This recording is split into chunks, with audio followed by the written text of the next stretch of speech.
गणपते नमः। आप सभी का आपके अपने चैनल पर बहुत बहुत स्वागत है। आज इस वीडियो में हम अहोई अष्टमी व्रत कथा सुनेंगे।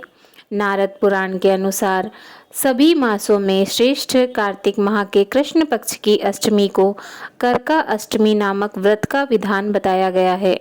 इसे लोक भाषा में अहोई आठे या अहोई अष्टमी भी कहा जाता है। इस संपूर्ण सृष्टि में अनहोनी या दुर्भाग्य को टालने वाली आदि शक्ति देवी पार्वती हैं। इसीलिए इस दिन माता पार्वती की पूजा अर्चना अहोई माता के रूप में की जाती है। अहोई अष्टमी का व्रत कल 24 अक्टूबर दिन गुरुवार को रखा जाएगा। इस बार अहोई अष्टमी की पूजा के दौरान गुरु पुष्य योग का निर्माण हो रहा है और इस योग को अत्यंत शुभ माना जाता है। आइए सुनते हैं अहोई अष्टमी व्रत कथा। एक साहूकार था जिसके 7 बेटे और 7 बहुएं थीं। दिवाली से पहले कार्तिक अष्टमी को सातों बहुएं अपनी एकलौती नंद के साथ जंगल में जाकर खादान से मिट्टी खोद रही थी। वहाँ स्याहू की मान थी। मिट्टी खोदते समय नंद के हाथ से स्याहू का बच्चा मर गया। इससे स्याहू माता बहुत नाराज हो गईं और बोली, मैं तेरी कोख बांधूंगी। तब नंद अपनी सातों भाभियों से बोली, तुम में से कोई अपनी कोख बंधवा लो। सभी भाभियों ने अपनी कोख बंधवाने से इनकार कर दिया, परंतु छोटी भाभी सोचने लगी कि अगर मैंने अपनी कोख नहीं बंधवाई तो सासू जी नाराज होंगी। यह सोचकर नंद के बदले में छोटी भाभी ने अपनी कोख बंधवा ली। अब इसके बाद उसको जो बच्चा होता वह 7 दिन का होकर मर जाता। एक दिन पंडित को बुलाकर पूछा, मेरी संतान 7वें दिन क्यों मर जाती है? तब पंडित ने कहा, तुम सुरही गाय की सेवा करो। सुरही गाय स्याहू माता की भाईली हैं, वह तेरी कोख खुलवा देंगी, तब तेरा बच्चा जिएगा। अब वह बहुत जल्दी उठकर चुपचाप सुरही गाय के नीचे साफ सफाई कराती। सुरही गाय ने सोचा, रोज उठकर कौन मेरी सेवा कर रहा है, सो आज देखूंगी। गौ माता सुबह सवेरे उठी, देखती हैं कि साहूकार की बेटे की बहू उसके नीचे साफ सफाई कर रही है। गौ माता उससे बोली, क्या मांगती है? साहूकार की बहू बोली, स्याऊ माता तुम्हारी भाईली हैं और उसने मेरी कोख बांध रखी है, सो मेरी कोख खुलवा दो। गौ माता ने कहा, अच्छा ठीक है। अब तो गौ माता समुद्र पार साहूकार की बहू को अपनी भाईली के पास लेकर चल पड़ी।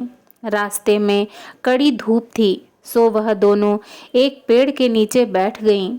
थोड़ी देर में एक सांप आया। उसी पेड़ पर गरुड़ पंखनी का एक बच्चा था। सांप उसको डसने लगा। तब साहूकार की बहू ने सांप मारकर ढाल के नीचे दबा दिया और बच्चे को बचा लिया। थोड़ी देर में गरुड़ पंखनी आई तो यहाँ खून देखकर साहूकार की बहू को चोंच मारने लगी।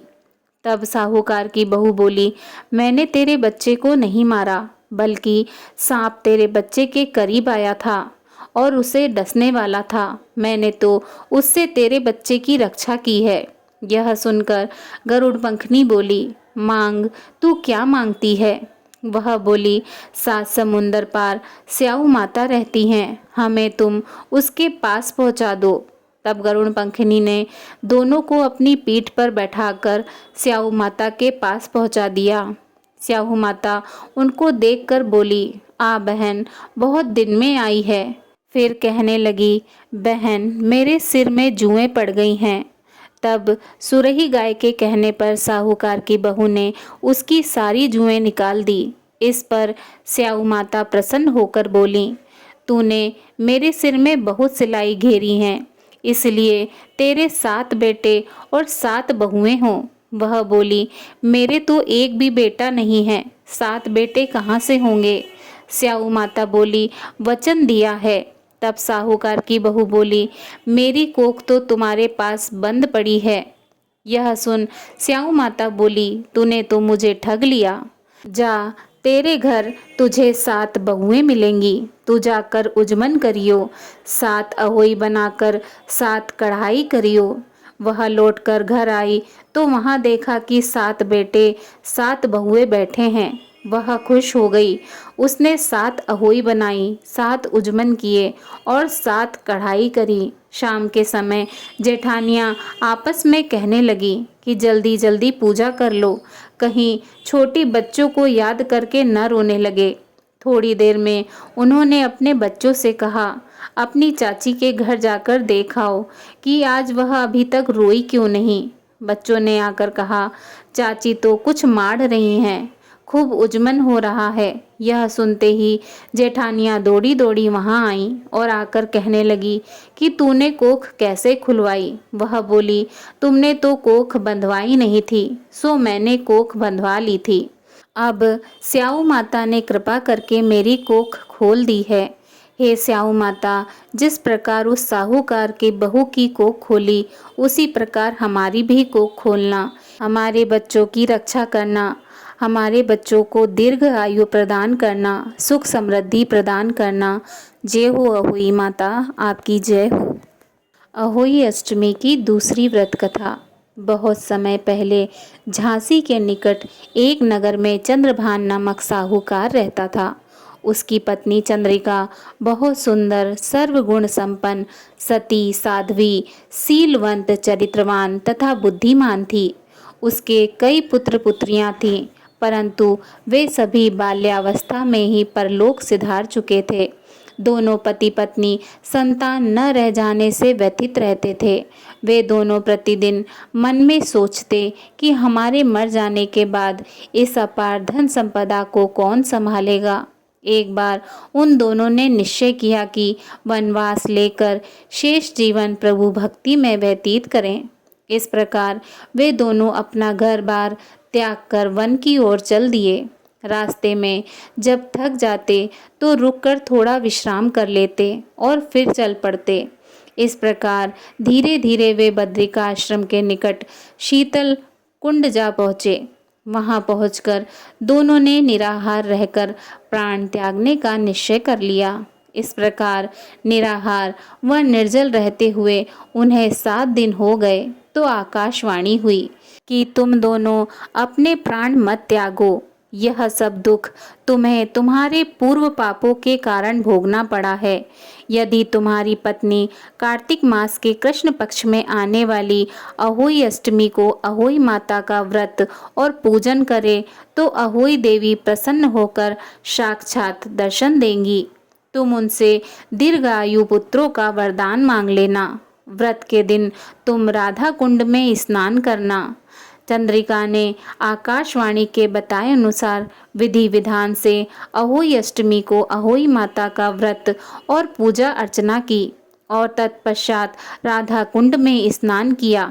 जब वे स्नान आदि के बाद घर पहुँचे तो उस दंपति को अहोई माता ने साक्षात दर्शन देकर वर मांगने को कहा। साहूकार दंपति ने हाथ जोड़कर कहा, हमारे बच्चे कम आयु में ही परलोक सिधार जाते हैं, आप हमारे बच्चों को दीर्घ आयु का वरदान दें। अहोई माता तथास्तु कहकर अंतर्ध्यान हो गईं। कुछ समय बाद साहूकार दंपति को दीर्घायु पुत्रों की प्राप्ति हुई और वे सुखपूर्वक अपना गृहस्थ जीवन व्यतीत करने लगे।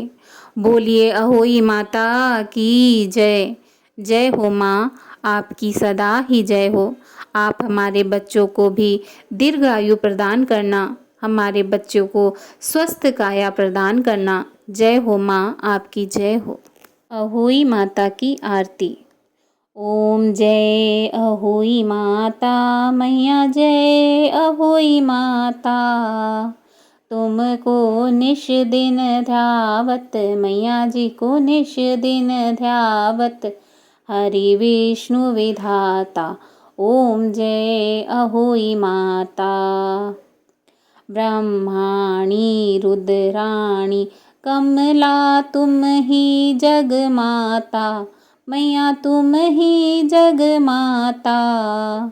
जो कोई तुमको ध्याता मैया, जो कोई तुमको ध्याता, नित मंगल पाता। ओम जय अहोई माता।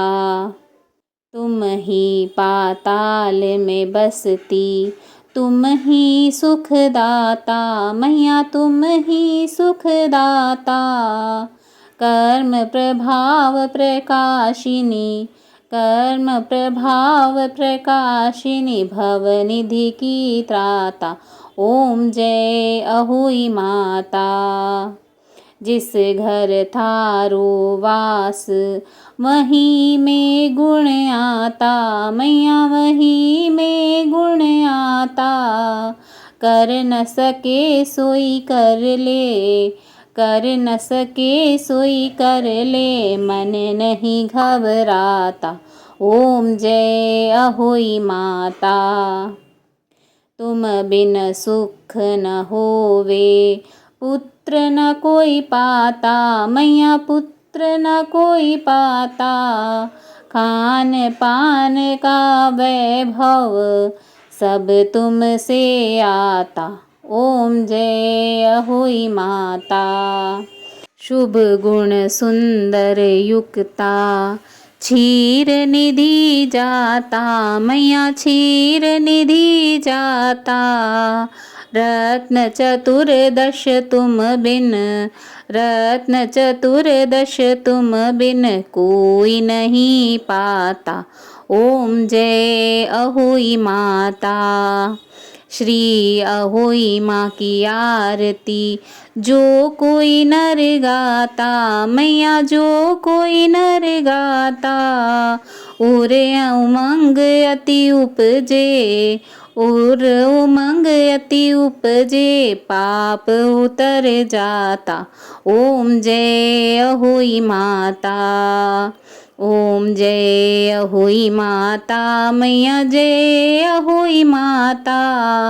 तुमको निश दिन ध्यावत मैया जी को निश दिन ध्यावत, हरि विष्णु विधाता।